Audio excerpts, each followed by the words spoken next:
C'est une délivrance pour eux. Donc ça mériterait une fête. Alors soit, dans certains cas, le divorce est une délivrance. Dans certains cas, le divorce c'est un bien. Je ne dis pas le contraire. Mais de là à se précipiter à divorcer, et de là à voir que le divorce s'est répandu énormément et que les gens divorcent plus rapidement qu'ils se sont mariés parce qu'ils se marient rapidement sans prendre leurs précautions et au bout de 2 semaines ils divorcent, ça c'est grave. Et ça c'est un mal pour la communauté, pour toute société, parce que ça détruit des familles. Et quand les familles sont détruites, eh bien ça affaiblit la société et ça cause des problèmes. Une personne qui est divorcée ne vivra pas aussi tranquillement qu'une personne qui est mariée, tout en se disant que la personne mariée, ça se passe bien chez lui. Donc en général, il y a beaucoup plus de difficultés. Voilà pourquoi il faut éviter le divorce au maximum. Alors, je tiens à rappeler aussi une chose. Comme j'ai dit précédemment, ça ne veut pas dire que le divorce est interdit et que le divorce ne peut pas être une délivrance. Je dis tout simplement cela parce que certaines personnes sont des tyrans à la maison. On parle de tawarit, les tyrans. Eh bien, certains ont transgressé. D'accord ? Ils ont dépassé les limites autorisées en étant des tyrans à la maison, jusqu'à ce qu'ils... Alors, permettez-moi de dire de manière générale, d'utiliser le masculin, parce qu'en général, d'après les échos, d'après l'expérience, c'est plus les hommes que les femmes, mais ça peut concerner les femmes aussi. Tu peux avoir une femme qui a cet esprit de tyran et autres à la maison aussi. Mais en général, c'est plus les hommes, malheureusement. Alors, tu vois l'homme qui agit comme un tyran à la maison. Peut-être il critique des tyrans et autres, mais lui, il a oublié que c'était un tyran à la maison, jusqu'à ce qu'on entende qu'il y a des femmes qui n'en peuvent plus.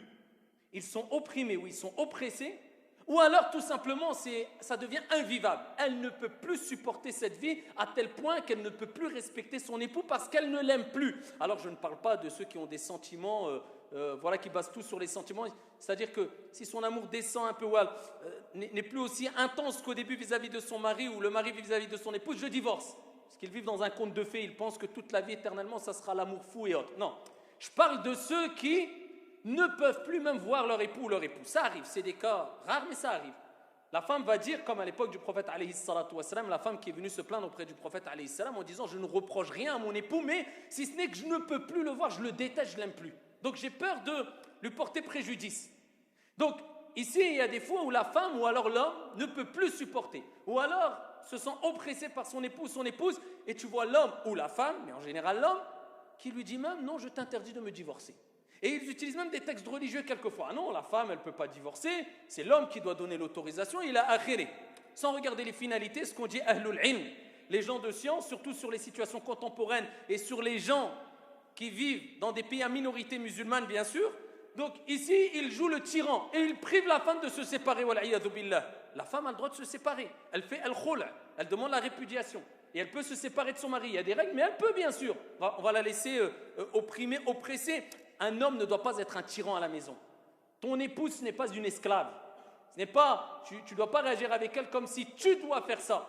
Le musulman, il propose, il n'impose pas. Il agit avec sagesse et intelligence, pas avec dureté et tyrannie.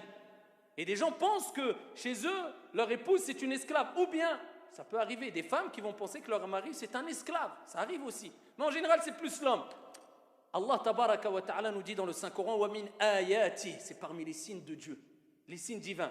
An khalaqa lakum min anfusikum, il a créé de vous pour vous. Azwaja, des épouses. Litaskunu ilayha, afin de vivre avec elles. Ça nous renvoie litaskunu ilayha au terme sakina, la sérénité. Afin de vivre sereinement avec elles. Wa ja'ala baynakum mawaddatan wa rahmah. Et il a mis entre vous al-mawadda, l'affection, la bonté, wa rahmah, la miséricorde. Il a mis cela, Allah Azza wa Jalla, entre l'homme et la femme, entre le mari et son épouse. C'est ce qu'il doit avoir. Mawaddatan wa rahma. Inna fi dhalika la ayat liqawmi yatafakkarun. Il y a en cela des signes pour ceux qui réfléchissent. Fa imsakum bi ma'ruf ou tasrihun bi ihsan. Allah il nous rappelle, si tu es amené à divorcer, s'il y a un conflit, eh bien soit tu restes avec ton épouse ou l'épouse avec son époux dans une bonne ambiance, de manière convenable.